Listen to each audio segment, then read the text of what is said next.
Today, someone told me I should use a budget app. I said, I already have a budget. I mean, my budget is very clear. Don't buy anything. They said, no, the app helps you track spending. Belinda, I told them I don't need to track my spending. I remember it emotionally.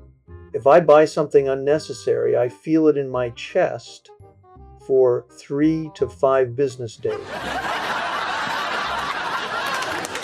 When I was younger, budgeting was simple. You had cash, you had bills, and if the cash ran out, you stopped. There was no debate, no notifications, just silence and regret. Cash was honest.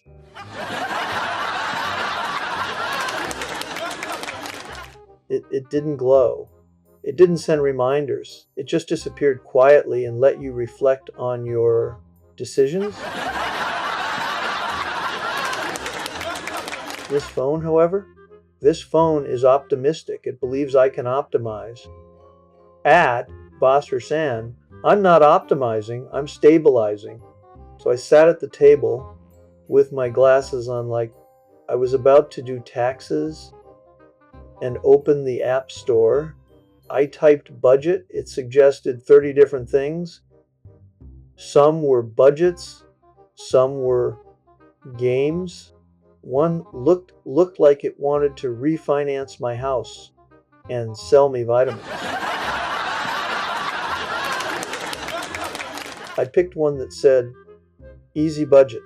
Spend anytime something says easy, I prepare for paperwork. I downloaded it. It opened with a cheerful, welcome. That felt suspiciously friendly. Then it said, link your accounts. I froze, link my accounts.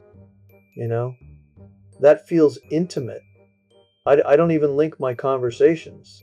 If I tell one neighbor something, I tell the other one a slightly different version. It keeps life interesting. Beamed at Bosser-San. You learn something important. If something wants access to your money, you ask questions. Many questions, with narrowed eyes. But I took a breath and said, all right, let's try. I tapped link account. Bandit wanted my username and password, already suspicious. I typed carefully. It said, incorrect password. I know my password. I've had the same style of password since, Ichenju by Joe Shabad. It involves a pet and a number I refuse to explain. Omdi, I tried again. Incorrect password. Now I was offended. Not confused. Offended. Eventually, after answering security questions about streets I lived on during the Eisenhower administration, it let me in. Then suddenly there it was, my spending, categorized, groceries, utilities, medical, coffee. Coffee was its own category, and then it showed me a pie chart. I didn't know my life could be turned into a pie. If it's a pie, I'd like a slice labeled mind your business. Then I scrolled and saw a line graph going up and down. That line looked nervous, like it knew something I didn't. Then a message popped up. You spent more than usual this month. Bindi, I did not spend more. I bought socks and I bought a sandwich. That's not spending. That's survival. But then I looked closer.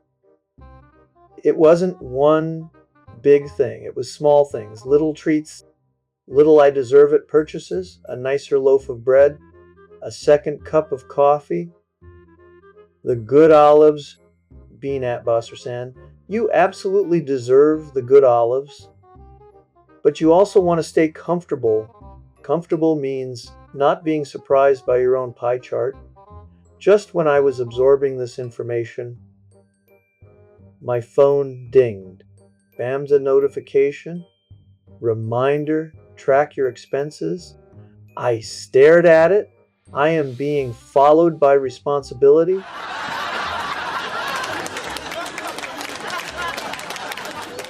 I worked my whole life. I retired from bosses. I do not need my phone taking attendance. So I held the phone away from me like it had said something rude and made a decision. I would use the app my way, not its way. First thing I did, I went into settings. I turned off every notification. The silence was immediate. Peace returned. Birds may not have chirped, but spiritually they did. Then I made a simple rule. I don't need to look at this every day. Every day is too much. That's how you start arguing with a pie chart. So I picked one day, Sunday. Sunday is all ready for reflection. And soup, on Sunday, I open the app. I look at the categories. I check the small spending.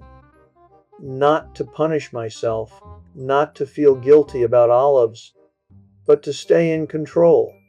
Banned, because that's the real point. Not perfection, not optimization, just awareness.